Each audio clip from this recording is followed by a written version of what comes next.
कशा आहेत सर्वे.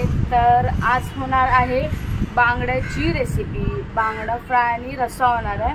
तर तुम्हाला आम्ही दाखवू की कसे बनवतात. हे बघा 4 बांगडे घेतले. ताई ते रस्स्यासाठी अद्रक लसूण मिरची नको ठीक आहे. तर आता आपण ह्याला आधी साफ करू बांगड्यांना 4. हे सकाळीच कुणाल गेलेला समुद्रामध्ये पकडायला, तर तिथूनच बांगडे पकडून आणले. साफ पण घेते डोके के. तर आता जस्ट झालेला आहे बांगडा साफ करून कट करून ठेवले मी कडक पीसेसमध्ये कालवणासाठी आणि फ्रायसाठी. हे बघा कालवणासाठी आणि फ्रायसाठी. तर आता इथे लसूण आणि खोबरा टाकला, ओला खोबरा आणि हे कोथिंबीर मिक्सरला लावणार, वाटण करणार, मग त्यानंतर बनवणार. मग तुम्हाला रेसिपी आम्ही दाखवू महाराष्ट्रीयन स्टाईल बांगडाचा कालवणची रेसिपी. आता झालंय वाटण. आता लसूण टाकले आधी फोडणीला, त्यानंतर मग मसाले टाकणार. मसाले घेतले. मी चपाती बनवते. घातले. आता मसाला घालते. कोणता ते बोल. तिखट लाल मसाला. हा तिखट मसाला. हळद. थोडा जोरात बोल. हळद हळद हळद. हळद. हा हळद नव्ह. आणि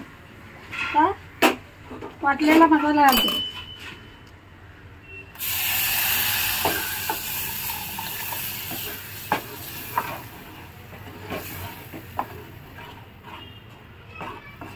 आता बांगडे टाकणार कालवणाच्या रस्स्यात. अंडी पण टाकतेस ना त्याच्यातच कालवणात.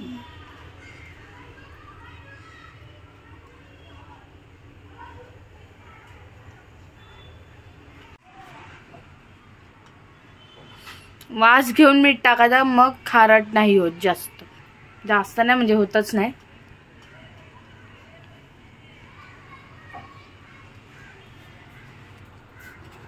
ते फ्राय साठी ती मीठ लावते.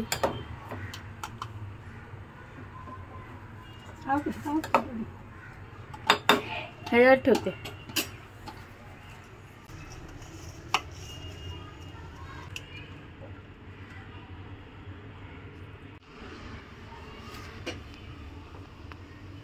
हळद.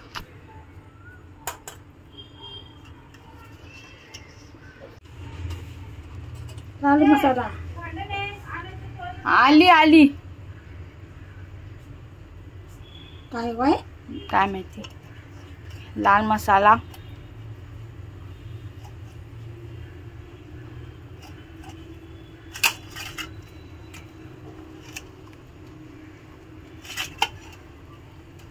त्याला चिरे मारले त्या कारण मसाला पुरा आत जायला. मसाला. हा हळद मीठ. त्याच्यात मसाले कोणते कोणते लावले. हे महाराष्ट्रीयन स्टाईल आहे बांगडा.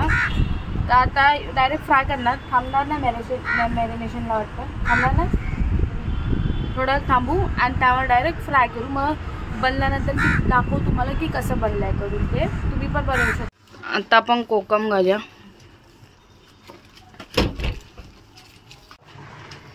कोकम घातलेला आहे. तर थोडं ते शिजल थोडा वेळ. मीठ घातला नाही का? हा मगाशी घातलंस ना आधी. लिंबू न कोकम घातलंयस ना, आंबट जास्त.